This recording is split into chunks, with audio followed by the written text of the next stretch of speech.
All righty, everybody. Good morning. Welcome to the April 16th Minnehaha County Commission meeting. Appreciate you being here. We will stand for the Pledge of Allegiance.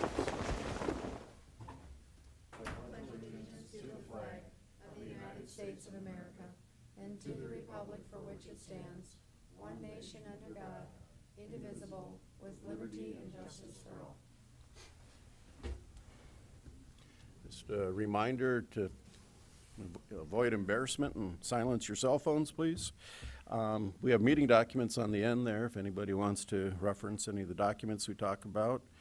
And Craig and or Carol, if anybody needs a listening device, they can help you out with that too. So begin our routine business. I need a motion to approve the agenda. So moved. Second. Motion and a second. All those in favor say aye. Aye. Opposed, same sign. Motion carries. And now we need to approve the meeting minutes from last Tuesday, April 9th. Move for approval. Second. Motion and a second. All those in favor say aye. Aye. Opposed, same sign. Motion carries unanimously. Bills to be paid. Pay the bills. Second to pay the bills, amount of $3,338,842.06. We have a motion and a second. Any comments? No, sir. No comments. All righty. All those in favor of paying the bills signify by saying aye. Aye. Opposed, same sign. Motion carries. Reports that have been filed for the month. We got the Minnehaha County Sheriff's Report for March of 2019, the Minnehaha County Coroner's Report for February 2019, and the Register of Deeds Official Statement of Revenue for March 2019. I just have a comment. Yeah. We have Joe here. Joe, I'm wondering if, on the sheriff's report, sorry, maybe have you come up. Open through the sheriff's report really quickly. But could we start putting in the sheriff's report, or at least a monthly report back to us, as what our jail population looks like? Before we built the jail, we had a weekly email or whatever that told us what the jail population was and where we had prisoners at and stuff. And we kind of quit doing that after we built or started the building project. And I think it would be nice for us to know kind of where we're at as we're moving forward and getting closer to opening another building and stuff. So I don't care if it goes in the monthly report, if it just comes back. I just think it's something that's important going forward. Sure, a more of a weekly, more updated report than the monthly report itself. Well, yeah, whether it's, I don't even care, whether we have just a monthly trend of what our jail population looks like, or if we do a weekly email, I don't care which it is. I just think somewhere we should, I would like to see it. We can work on that and then set up a recurring report to let everyone know. Okay, thank you. No problem. Thank you, Commissioner. I too have noticed that kind of disappeared from our radar, and I appreciate you bringing that up because it was something that I found at least good information. Yeah. So, okay. Personnel actions. Carrie Deaver, anything you need to update us? Okay. Just routine personnel actions, so I need a motion to approve. Motion to approve routine action? Second. Motion in 2 seconds. All those in favor say aye. Aye. Opposed, same sign. Motion passes unanimously. All right, abatements recommended for approval. Olivia. Yes, we have two. The first is for the South Dakota Department of Transportation, parcel 40794, 2018 property tax exemption in the amount of $10,775.18. And the second is for an assessment freeze, parcel 46218, 2018 property taxes in the amount of $455.40. All righty, questions or comments? Motion to approve the abatements? Second. Motion and a second. All those in favor say aye. Aye. Roll call vote. I'm sorry, it's highlighted in pink even. All good. Barth? Benega? Aye. Heiberger? Aye. Karski? Aye. That passes unanimously. Notice and requests, we have none. Planning and zoning notices, none. Petition for compromise of lien, we have none. And that brings us to public comment. We have an opportunity for public comment. Is anybody present that would like to address the commission? Nobody's jumping up and running to the podium. I'll assume not, so we'll move on to our regular business. Consider an appeal of a decision by the Minnehaha County Planning Commission to approve conditional use permit number 19-16 to allow a dog breeding and training kennel. Mr. Heinold. Good morning, Commission. David Heinold, County Planning Department. Received a phone call yesterday from Mark Kuka, who appealed the decision of the Planning Commission for conditional use permit 19-16. Called to confirm his withdrawal of the application because he had called the applicant and then the applicant talked to me, and then he called this morning and left a message, and then I called him back to make sure that that was what, and so he is withdrawing his appeal for this conditional use permit. And I'd be glad to go through the PowerPoint if there's any comments or questions from anybody or the audience. Well, let me ask, do we have anybody here to speak in favor of the proposal, since this is a public hearing? Yes, sir. Yeah, I'm the person. We're going to need you to come up here and give us your name and address, please.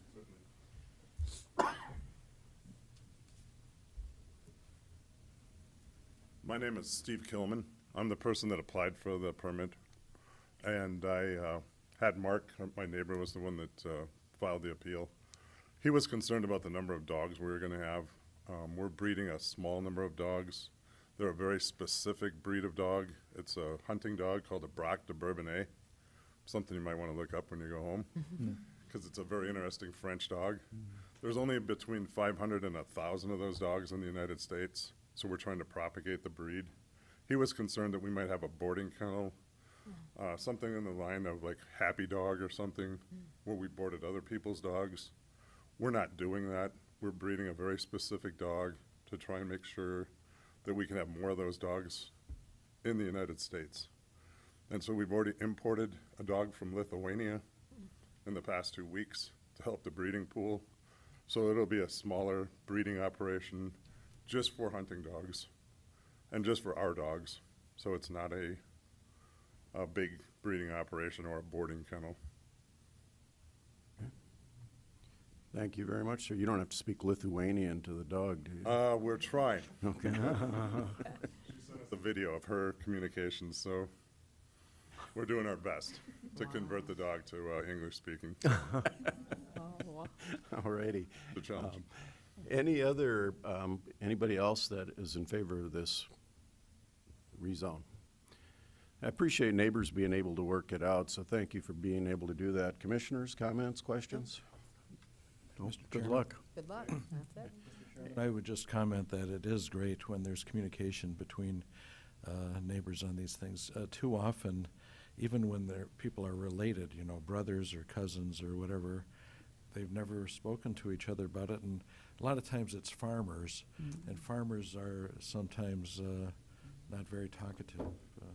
But it's good to talk to your neighbors Certainly. and try to work it out. I agree with that, Jeff. And I've spoken to all my other neighbors in every direction, and a lot of them are doctors, so they're very particular about how things exist around there. And they've been my neighbors for 10 years, and they all were in agreement with this. And the second thing that I'll add is that, again, we've made certain that everybody's comfortable with that. Mark was the only one, and he and I didn't get a chance to speak very thoroughly, and he called me on Friday to speak more, and when he did, he was okay with the whole prospect. So I appreciate your time today.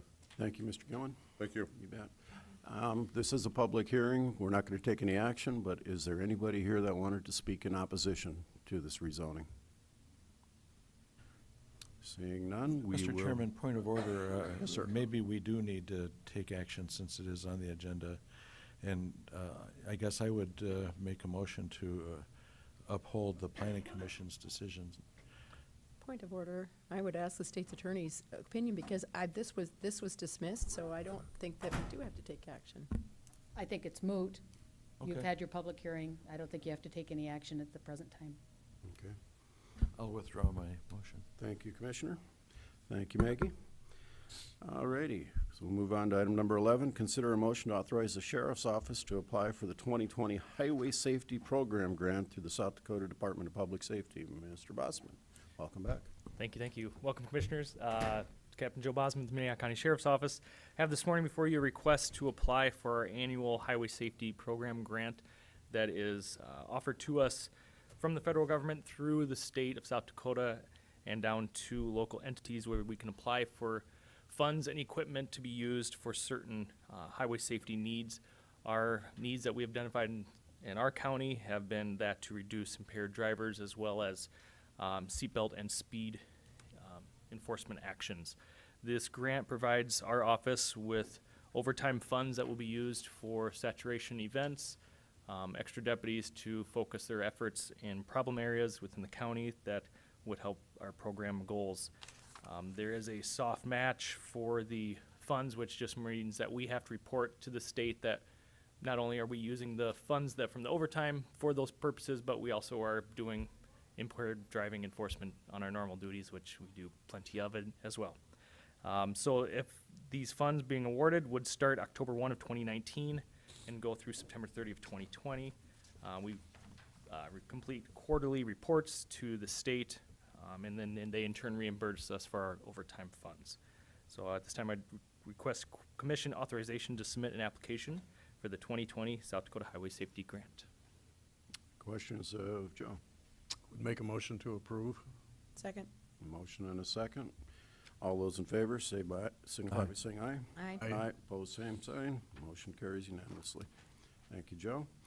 Okay, again, authorize the Sheriff's Office to submit an application for the fiscal year 2019 State Criminal Alien Assistance Program grant funds. This grant program is a federal program that we utilize for correctional purposes only.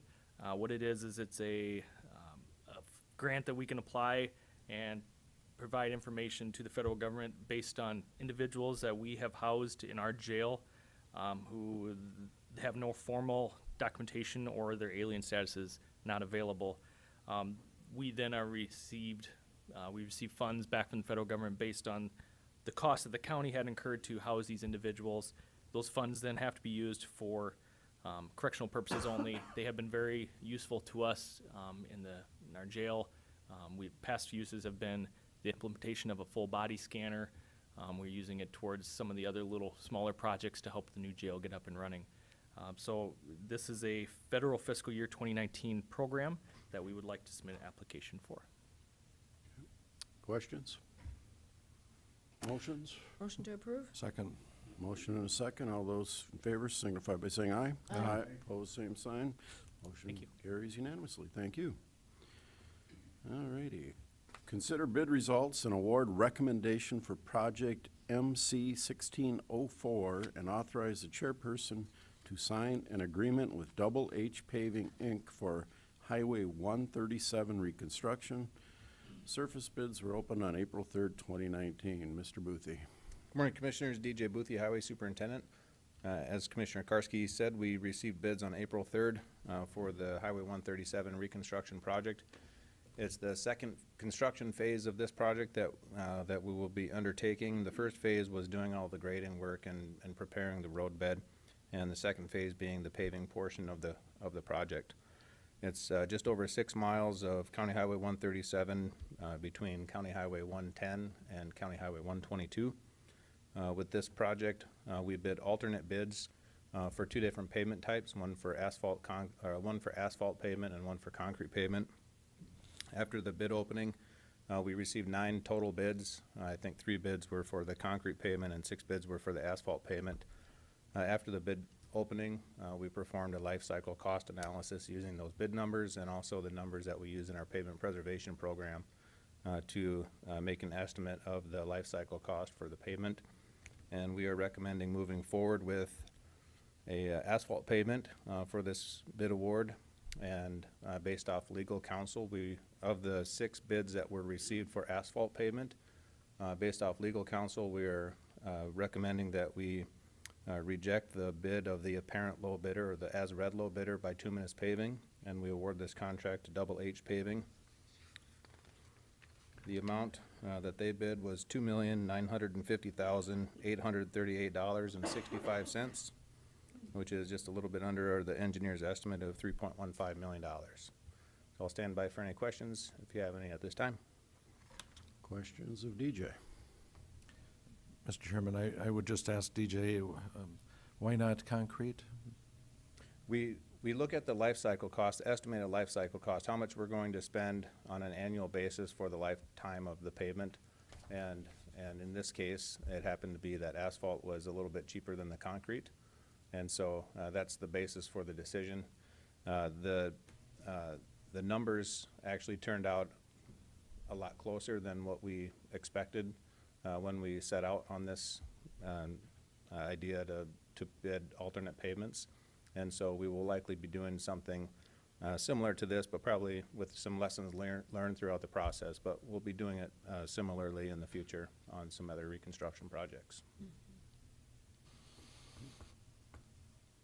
Other questions, comments, motions? Just a comment, and then make a motion to approve. Just a comment that they're hoping to have this completed by August 23rd, and this is a project they started last year north of Crooks, where they tore up the whole road, and it's been gravel for the winter. And so I'm sure those people will be happy to have their road back, but into August. So Very. I'd make a motion to approve. Second. Motion and a second. We need a roll call vote on this one. Benega. Aye. Hiberger. Aye. Barth. Aye. Karski. Aye. Motion passes unanimously. Thank you, Commissioners.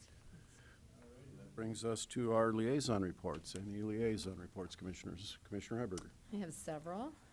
Last week, I did a facilities tour with Craig and Mark from Facilities. I hadn't actually done some of the walkthroughs since I started here about 8.5 years ago. So it was very interesting to just see where we're at and what's going on. We're going to do another one because we didn't get through everything. I will commend the facilities because the areas that I walked through were incredibly clean. I said, do you guys have a great big huge floor machine that mops floors? I know they have a lot of business. He says, no, he said, we just keep it this clean. And when I walked into their tool rooms, their tools are all organized and very neat. And it's very impressive. Every corner I went into was incredibly clean and well organized. And there's a lot of stuff to take care of around here. So that was an excellent tour. And when we do the next one, we'll put it out again. And if anybody's got time to come along to do some of the stuff we didn't complete, just to finish it up. We went for probably an hour and 15 minutes, Craig, and saw a lot of stuff. So this last week I met with the library. I'm the library liaison this week. And one of the things that she brought up was the exterior on the Crooks building needs some renovations. It has not had anything done to it since we built, well, we didn't build it, the city of Crooks built it many years ago. So she'll be talking with Carol and with the auditor's office in the future, the money to do the exterior update or facelift or whatever would come out of the levy that's comes from the county. It would not have anything to do with the city's amount that they pay for libraries, but it would come specifically out of the levy that we already have. And it wouldn't be a project for this year. It would probably be, it's kind of like on the wish list and maybe next year or the year after. And they would use some of the dollars from that levy in order to do some updates to the outside of that building. And then also we talked about just the importance of trying to inform rural residents of the benefits of having a library card. You don't have to go to the library to use a library card. There are a lot of things online, and we're really trying to figure out a way to get more rural residents to understand. She has a great big huge map of the whole county, and it pinpoints where people are that have library cards that are actually using them and checking out books because they can tell. And there would be areas where there's hardly anybody in that whole area using a library card. And so I think just the importance of letting people know there's a lot of stuff online now that you can use your library card for. And you don't have to go to a physical building, and we're paying for it as rural residents. So. And how much is a library card? If you bought a library card because you weren't a Sioux Falls resident, I think it's between $65 and $70. With the tax, what it costs Minnehaha County residents with the levied tax is about $30 to $35. So you're already paying for it, and the taxes that you're paying, all you gotta do is go get a library card and start using the services. You can stream, you can get books online, you can stream movies online, you can do music. There's a lot of different things you can do. You just gotta look into it. I guess my point is the card itself is The free card if you're a itself is taxpayer, free. The as a card taxpayer. itself is free if you're a taxpayer. Although you pay for it in your taxes, you might as well have it. Yeah. So, then I visited with the 4-H department too, and nothing really new with them. I just, finishing up some of the fall projects that they had. March is a very busy month for them and getting ready for summer 4-H projects. 2 weeks ago, I was in Maryland for a MacArthur grant policy workshop.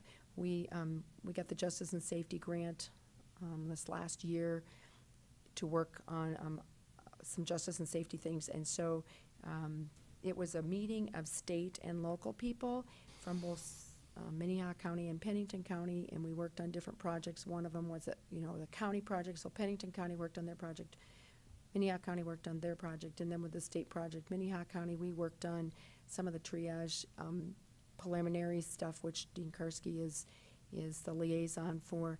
And then on the state level, we worked on data and how we're going to use the data that's being collected and how can we collect more data and how we can disseminate it. And we had one workshop on how HIPAA is not preventive, like many people think, for sharing data, and that we can actually share data much easier, and there shouldn't be as many roadblocks as we're throwing up. And so we gained some valuable information, and with the state partners that were there, we will have a few more meetings to start working through how we can start using data more useful for all of us in the criminal justice side and the medical side or whatever, how they intersect mental illness, because there's a lot of mental illness stuff on this group too. So that was a really good workshop, learned a lot of things there. And then just to let you know, I've been on jury duty for the month of April, and I've been there the last 2 weeks, sitting for a few hours, and I will tell you that the UJS runs a very good, they do an excellent job.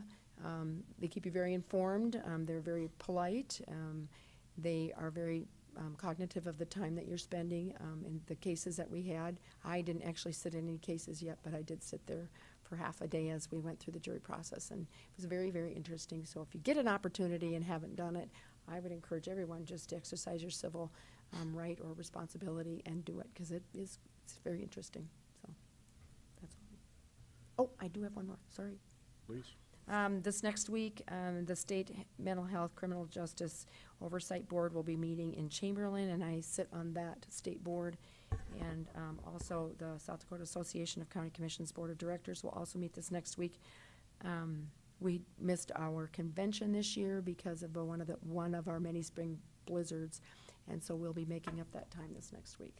So, Mr. Chairman, I'd like to comment on the library issue. Please. I think we were all at the township meeting where a prominent member from Logan Township, I believe, complained that we have a tax line on our bill, on our property tax bills, to support the libraries, which are maybe not needed, but we don't have one for ambulance, which definitely is needed. And I think that that whole issue is, we passed the small stipend for the libraries years ago, and certainly they've had the opportunity to pass an ambulance tax as well. But I think it's important that our friends in the media make clear the need for all of these things that government provides.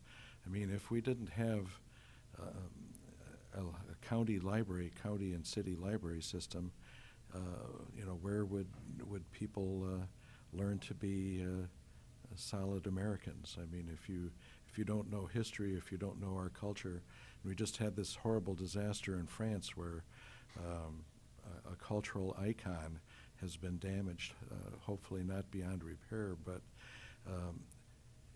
our kids need to be brought up to know what's going on, and libraries are a big part of that. Thank you, Commissioner. Follow-up comment on that, and I believe that levy was passed in the late 1950s. So it's been on the tax rolls for a lot of years. And we could pass a levy for ambulance Ambulances, yes, if we we could. wanted. And I know that the county and the city collaborate very well, and just about every community around cooperates in that collaboration. Sioux Falls, Hartford, Brandon, just to name a few. And everybody benefits from that size of that library project, so I think it's a great program too. Any other liaison reports? All righty, need a motion to adjourn. We have no executive session. I'm sorry? No, it's not on my list. Any other new business? Mr. Chairman, Yes, sir. I guess I would like to make several comments. Lately, we've had a disaster in our county with the roads, with the weather, and while I'm sitting at home watching my fireplace, emergency workers, sheriff's deputies, ambulance, and especially when you think of the firefighters in France, firefighters, highway workers, whatever, they're out there battling, and it's been a disaster. And it's not the first disaster this year. We've had a couple of disasters this year. And I think we need to acknowledge the efforts of those citizens that are out there battling, while many of the rest of us are just hoping the phone doesn't ring and the power comes back on or whatever. It's incredible. And you look at those 400 firefighters on Notre Dame, you know, working 250 feet off the ground in burning temperatures. The world is full of disasters, and it's too bad we have so much war and destruction going on that way, because things go bad without any effort of humans, and whether it's weather or fire or tornadoes, whatever. Anyway, thanks to everyone in our county who was out there working when I was hoping that I didn't lose Channel 17 or something. Thank you, Commissioner. And the only thing I'd add to that, since I'm sitting here, is fight the urge to go out and look at disasters as they're occurring, because the first responders need the room, and the more people that are out there that don't have to be out there really does not help make their job any easier. So, thank you. I'm going to kind of jump on your bandwagon. There were a lot of people north of Sioux Falls who lost their power, and I heard this morning there's still people farther north out of our county that do not have power. I know there's still a telephone pole electrical pole close to my place that's leaning with wires. So we're still cleaning up north of Sioux Falls. I just wonder, DJ, you're here, if there's any comments you have on the roads. I mean, you guys did a great job, put in a lot of extra hours with the snow, and then I know the flooding continues to be an issue as far as bridges and roads and everything. And just, if you don't have any comments, that's fine, but if you have something to update us, that'd be great.